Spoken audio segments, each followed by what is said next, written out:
I always thought I knew everything about my wife, Laura. We'd been together for almost a decade, married for 6 years, and I thought we were as solid as a couple could be. We met in college when I was 24, and she was 23. She was the perfect mix of beauty and brains, always the life of the party, a marketing executive at a big firm. She'd just landed a promotion to senior marketing director when everything started to change. I was working as an architect, constantly juggling projects and long hours, but that never stopped me from trying to keep things fresh with her. I'd surprise her with dinner dates, weekend trips, and even little thoughtful notes left around the house. But somewhere, along the way, things shifted. Laura became distant. She was no longer as interested in spending time with me. The woman who once made every night feel like an adventure was now always too busy. I tried not to panic, figuring it was just the stress from her new position at work. But deep down, something felt off. That gut instinct, men know it well, told me that something was wrong.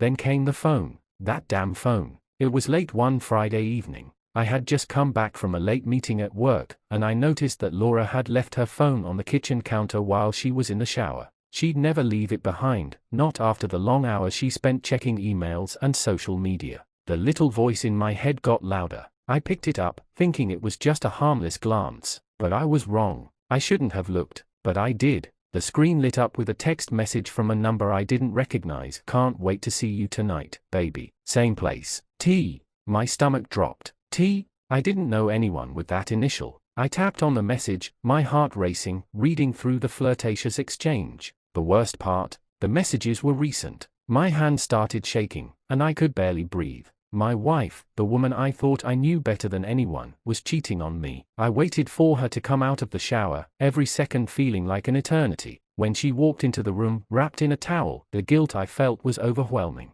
But I couldn't stop myself. I confronted her. Laura, who's T? I asked, my voice barely above a whisper. She froze, a deer caught in headlights. The towel slipped slightly as she pulled it tighter, avoiding my gaze. Her eyes darted nervously to the side. She knew the game was up. It's not what you think, she stammered, but the truth was already glaring at me in black and white on that screen. I could feel my chest tightening. My head was spinning, and the anger was rising. What the hell do you mean, it's not what I think? You've been texting another man, your lover, while I'm working my ass off to provide for us. Laura's face flushed with guilt, but she didn't answer me. She didn't even try to deny it. My fists clenched, and I stepped back, pacing the kitchen like a caged animal. How had I missed all the signs? The late nights at work, the sudden trips out of town, her girls' nights that turned into weekend getaways. I'm sorry, she whispered, almost too quietly to hear. Sorry? Sorry was not going to fix this.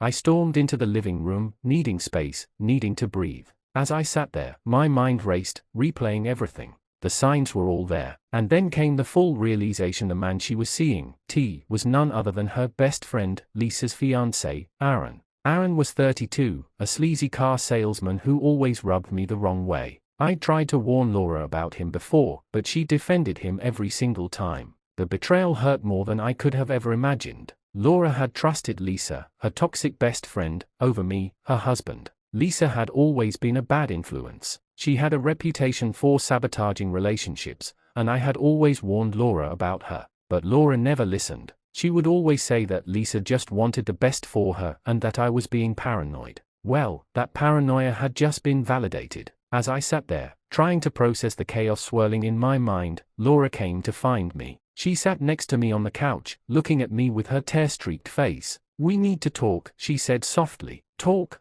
I echoed, my voice tinged with bitterness. What is there to talk about? You've been lying to me for God knows how long, and now you expect me to sit here and listen to your excuses? Her lips trembled, and she reached for my hand. I never meant to hurt you, she whispered. Aaron, it just happened. It just happened? Those words hit like a slap in the face. My thoughts became a blur, and the rage took over. The trust I had in her was shattered, but the sting of betrayal was nothing compared to the anger at myself for being so blind. I looked her in the eyes, my voice shaking with fury. I don't care about your excuses. I want you to leave. Her eyes widened, and I saw the hurt in them. But I didn't care. I was done. The woman I loved, the woman I'd given everything to, had thrown it all away for some sleazy, married guy. The drama unfolded from there, and I knew this was just the beginning. The divorce would come, but not without a storm. And I wasn't going to just roll over. There would be consequences. For her, for Lisa, and especially for Aaron. As Laura gathered her things and walked out, I watched her with a sense of finality. The life I thought I knew was gone, but I wasn't going to let her, or anyone, think I was weak.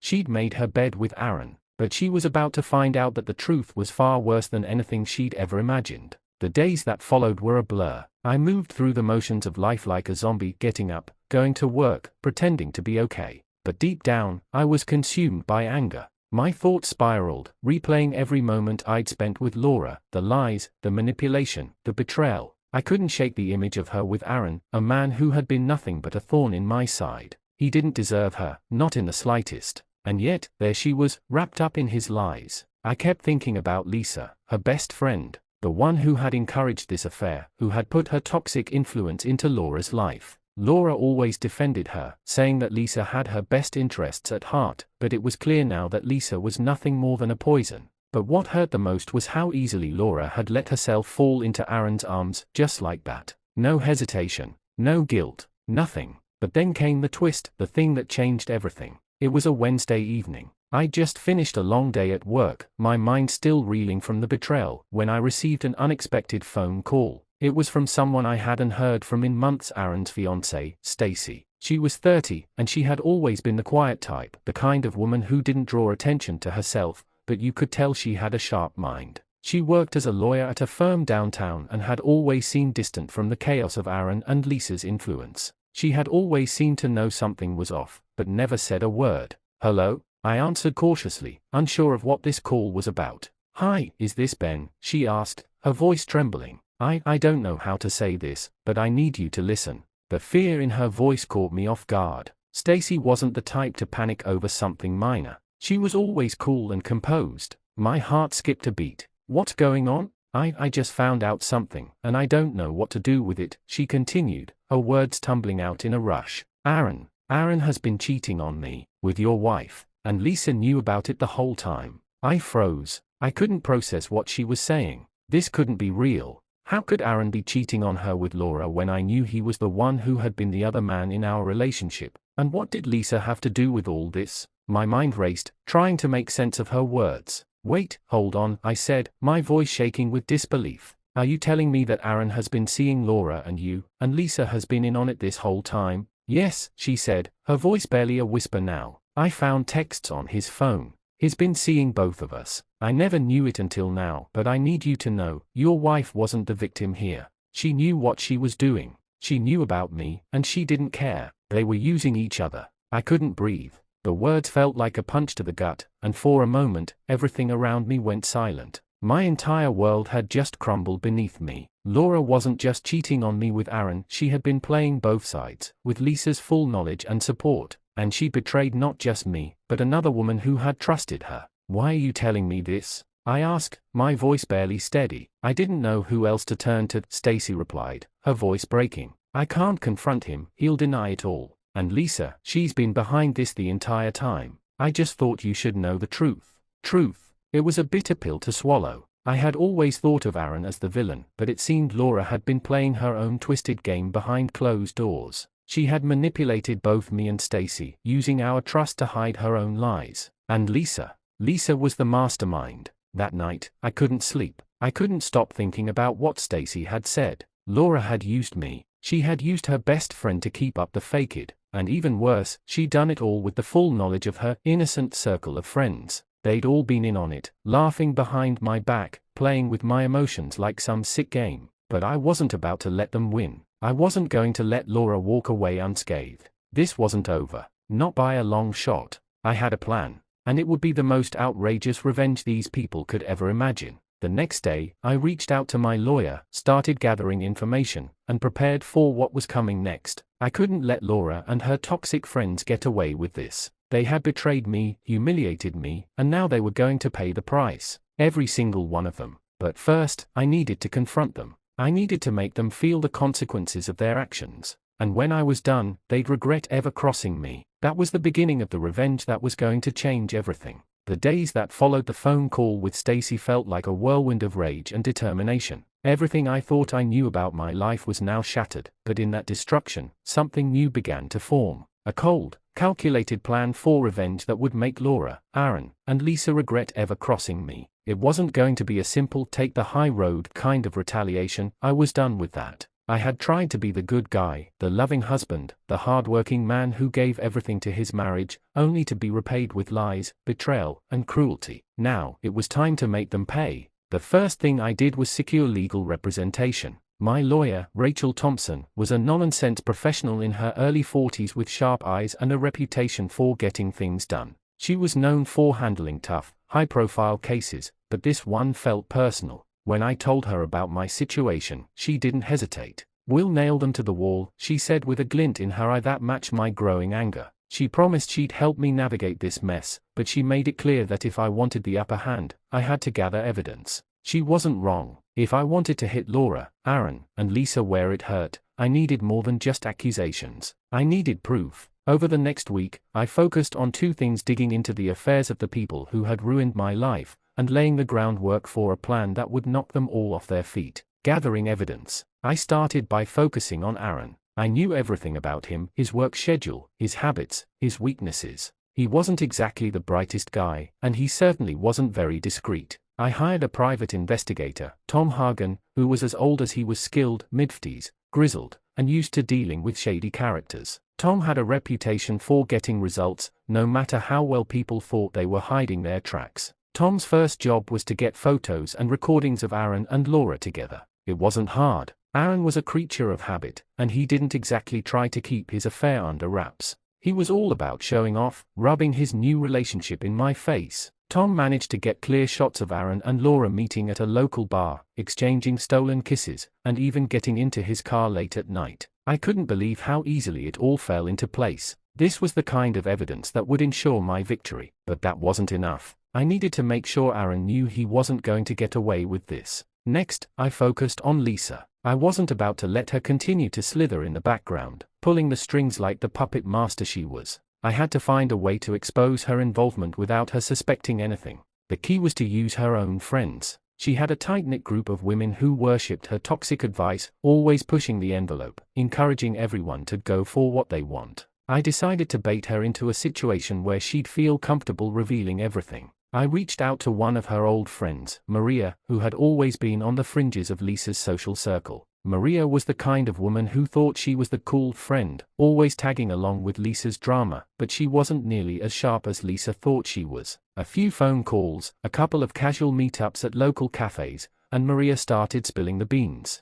Lisa had known everything. The affair had been going on 4 months, and not only that, Lisa had been the one who had convinced Laura to go for it in the first place. According to Maria, Lisa had even pushed Laura to test the waters with Aaron, seeing him as a kind of escape from our marriage. I had everything I needed. Proof of the affair, Lisa's manipulation. But the best part, Aaron and Lisa had no idea I knew all of this. They thought they were playing me, but it was the other way around. The psychological play. It wasn't enough to just expose them. I wanted them to feel what I felt. I needed to break them down before I hit them where it would hurt the most. The first step in this was psychological warfare. I knew that the worst thing I could do was to act out of emotion, so I kept calm. My actions would be calculated, precise. I needed to make them question their every move. The first part of my plan was simple: force Laura to confront her actions before I unleashed the full weight of what I knew. I decided to meet her face-to-face. I called her, telling her I wanted to talk. She was hesitant, but I pushed. "We need closure, Laura," I said in a voice that was cool, controlled. "I have a few things I want to discuss." When we met in person, I could see the anxiety in her eyes. She knew I had discovered everything, but she had no idea how much I knew. As we sat across from each other at a cafe, I kept my voice steady. "You and Aaron, he really did a number on me." I could see her try to keep her composure, but the guilt was written all over her face. She didn't know how much I had uncovered, and that was my power. "You betrayed me, Laura," I said calmly, watching her squirm. "And Lisa, your best friend, she knew. She's the one who helped you, right? Encouraged you to go behind my back." Her face flushed. She looked like she was about to crumble, but I didn't let up. "You've been living in a world of lies, and now it's time for the truth to come out." It was almost poetic. I could see the regret in her eyes, but it was too late for remorse. I wasn't interested in her apologies. I was interested in making her feel what she had done to me. I wanted her to feel small, insignificant. I wanted her to feel the weight of the betrayal, setting the trap. While I kept my meetings with Laura brief and emotionally charged, I ramped up the intensity with Aaron and Lisa. The goal now was to make them believe everything they had been doing would come crashing down. I contacted Aaron under the guise of wanting to meet up and talk things through. He was dumb enough to think I was still the weak, confused husband who had no idea what was going on. I knew it was a risk, but I was playing a long game. If Aaron could be led into a false sense of security, it would be all the more satisfying when I dropped the hammer. I texted Lisa, pretending to be someone else, saying that I had evidence of her involvement in everything. I promised to expose everything to her fiancé if she didn't come clean. I wanted her paranoid. I wanted her looking over her shoulder, wondering who had the upper hand. The tension was building, and every move I made was one step closer to the day I would finally unleash the chaos. Preparing the final blow. The next phase of my plan was simple: bring them all together. I wasn't going to let any of them escape the reckoning they so richly deserved. They needed to face the consequences of their actions head-on. I planned the confrontation with surgical precision. I would get them all in one place, and then, I would expose them for what they were: liars, cheaters, and manipulators. I knew it would hurt them more to be humiliated in front of each other than to simply be caught. This was going to be their reckoning. As I sat in my office, planning every detail, I couldn't help but smile. This was the revenge I had been waiting for. I wasn't just going to take back what was mine, I was going to show them the cost of betrayal. I was going to make sure they knew exactly who they were messing with. The next move would be the last one, and when it came, nothing would be the same for any of them.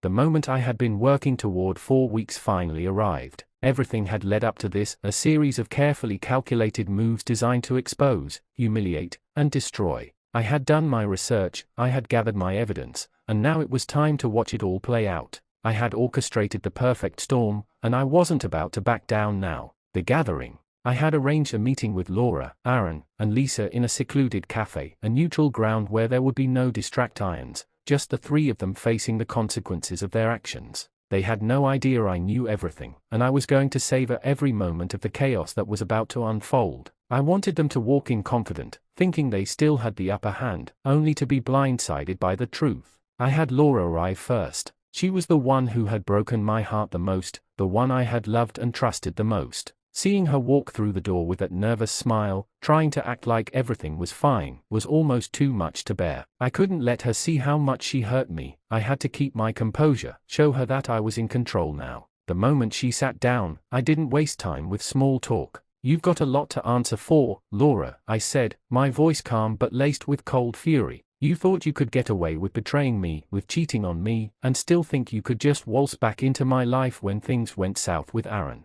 She froze, her eyes widening as she realized what was coming. "What are you talking about?" she asked, her voice trembling slightly, but there was no way she could hide the guilt creeping into her features. "Don't play dumb," I replied, sliding a folder across the table towards her. "These are photos of you and Aaron, taken over the past few months, nights you claimed you were working late, weekends you said you were out with friends. Funny how Aaron's not exactly a friend, huh?" She glanced at the folder, her face draining of color as she saw the evidence staring back at her. I could see her hands trembling slightly, but she tried to keep her composure. "You have no proof of anything," she muttered, but it was weak. "Keep telling yourself that," I said. "I have everything. And you know what? I'm not done. You and Aaron aren't the only ones in this. Lisa's been pulling the strings the whole time, haven't she?" Laura's face went pale. She was trapped, and I knew it. Her eyes darted toward the door, probably hoping for a way out, but I wasn't going to let her escape this time. Aaron's entrance. The door opened, and Aaron walked in, his usual cocky swagger on full display. He had no idea what was in store for him. He was too stupid, too full of himself to even realize how deep he was in. He made a beeline for the table and dropped into the chair next to Laura. "Hey, babe," he said, giving her a quick kiss on the cheek. "What's going on? Everything okay?" I could barely hold back a laugh. The nerve of this guy. "Everything's just perfect," I said, my tone dripping with sarcasm. "Aaron, you've been living in a fantasy world 4 months now, thinking you could steal my wife and not have consequences. Well, guess what? Your little affair is about to come crashing down." Aaron's eyes flicked between Laura and me, confused at first, but then realization began to settle in. His face slowly shifted from cocky to concerned, his posture stiffening. "What the hell are you talking about?" he asked, trying to sound tough, but his voice was shaky. "Let me explain," I said, taking a deep breath. I wasn't going to rush this, I wanted to make sure they understood the depth of the trap they had walked into. I've got all the evidence I need. Pictures, video footage, the works, and don't think for a second you can deny it. I've got you, Aaron. His face turned red as the weight of my words hit him. You're bluffing, he snapped, trying to regain control, but I could see the cracks forming. I'm not bluffing, I said, my voice cutting through the tension like a knife. And I'm not alone in this, Aaron. Lisa's the one who pushed Laura into all of this. She's the one who told her to go for it, to get with you and take what she wants. You've been her pawn in this whole twisted game. Aaron turned to Laura, his expression a mix of disbelief and anger. Is this true, you? But before he could finish, the door opened again, and Lisa walked in, confident and clueless, like she always was. She had no idea that the ground was about to fall out from under her feet. Lisa's shock, when Lisa saw the tension in the room, the way both Laura and Aaron were staring at me with wide, terrified eyes, a cocky smile faltered for the first time in years. She tried to play it off like it was nothing, but I saw through it instantly. She was a master manipulator, but not today.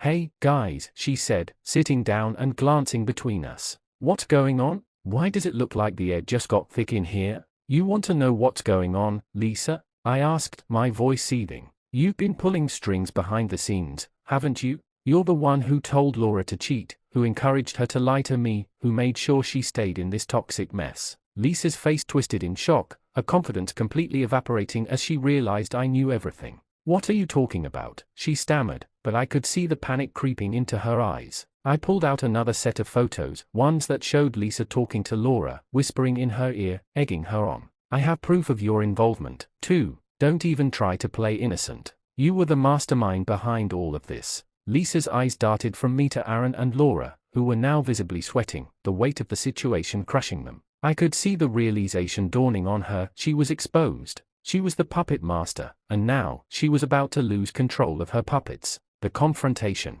the silence in the cafe was deafening. It was as if time had stopped, the three of them frozen in place, caught in the web I had spun so carefully. I wasn't done yet. This wasn't just about revenge, it was about making them understand the cost of betrayal. Here's what's going to happen, I said, leaning forward, my eyes locked on each one of them. Laura, Aaron, Lisa, you all thought you could get away with this, but I'm not going to let that happen. You're going to suffer the consequences of your actions. And when I'm done with you, you'll never forget what it feels like to betray someone who trusted you. I stood up, and for the first time in months, I felt powerful. I wasn't the broken man they thought I was. I was the one in control now. Consider this your reckoning, I said, my voice cold and final. As I walked out of the cafe, leaving them behind to process their humiliation, I couldn't help but smile. It was over. They had played the game, but in the end, I was the one who came out on top. And nothing would ever be the same for them again. The days that followed were a whirlwind of emotion, chaos, and repercussions.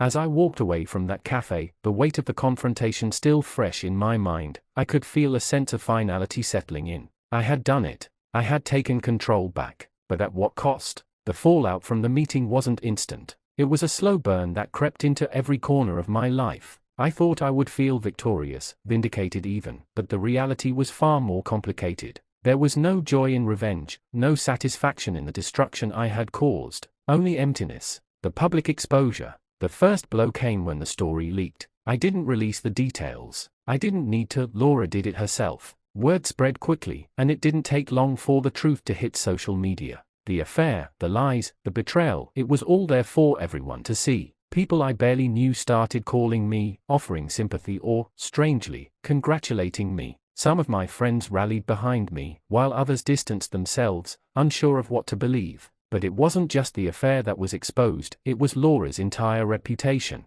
Her carefully curated image as a dedicated wife and mother fell apart in an instant. The truth about Aaron came to light, and his little world came crashing down. People were appalled at how he had acted, how he had destroyed a marriage without a second thought. His career was damaged, his friendships strained, and then there was Lisa. Lisa, who had been the instigator behind it all, the one who had whispered poison into Laura's ear, had somehow managed to escape unscathed, at least, on the surface. She had a knack for playing the victim, and somehow, she convinced a lot of people that she wasn't at fault. But even she couldn't avoid the judgment that came with being part of such a toxic web. Her own social circle began to dissolve as the truth about her manipulation spread. Her friends weren't as loyal as she thought. I never bothered to call them after that day. I had said my piece, and now it was their turn to figure out what to do with the mess they had made. They were all damaged goods now, lost in their own toxic relationship, a product of their own doing. The legal battle. But the biggest fallout came in the form of the legal consequences.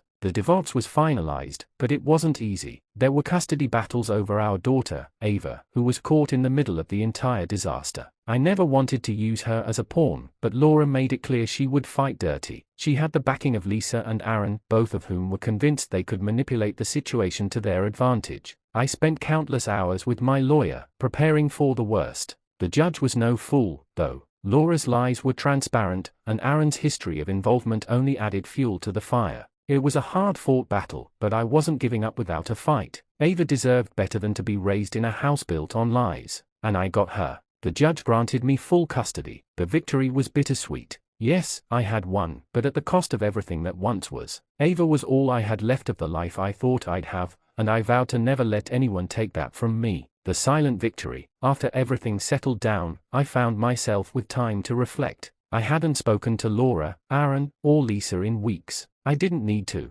They had already said enough with their actions. I had spent so many months focused on getting revenge, on making them pay for the betrayal. But once I had won, I found myself asking, what now? The satisfaction of revenge had been fleeting. I had destroyed them, but in the process, I had lost pieces of myself I hadn't even realized were gone. I focused on rebuilding. Ava and I moved into a new house, one that wasn't tainted by memories of betrayal. I worked on my career, regaining my sense of purpose. I took a few weeks off, just to breathe, to clear my mind. There were no more late-night calls from Laura's friends, no more threats from Aaron. The silence was comforting, but it also reminded me of how much I had lost. Life was quieter now, but not as peaceful as I had hoped. There was an ache in my chest that I couldn't quite get rid of. I had spent so much time fighting for justice, for retribution, but in the end, I couldn't escape the fact that my marriage had ended in disaster. The unexpected twist, and then came the twist I wasn't prepared for. Out of the blue, Laura contacted me. She had tried to call several times, but I had ignored every call. I had no desire to hear her voice, no intention of rehashing the past.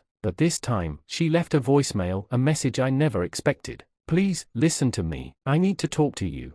Her voice cracked. It was the first time I had heard her sound vulnerable. I've made so many mistakes, and I know I've hurt you in ways I'll never be able to fix. But I've lost everything. I can't keep going like this. Aaron left me. Lisa, well, she's out of my life now. I don't know where else to turn. Please, just let me see you, just for a minute. I sat there in silence, listening to her words over and over. It felt surreal. After everything, after the betrayal, after the lies, she was asking for forgiveness. She was asking for me to fix the pieces of her broken life. I never called her back. I couldn't. Moving forward, months passed. Life continued. Ava was thriving, and I was beginning to feel like I could live again. I had scars, sure, but they were healing. I was learning to live for myself and for her, and in a way, that was enough. As for Laura, Aaron, and Lisa, their lives spiraled into their own versions of chaos. Aaron's career crumbled, and he ended up in a string of failed relationships. Lisa, once the queen of manipulation, found herself alone, surrounded by empty friendships that were built on lies. Laura, who had once held such power over my life, now walked through the world with no one but her regrets. But none of that mattered anymore. They had already played their part in my story. I had turned the page, and I was finally free.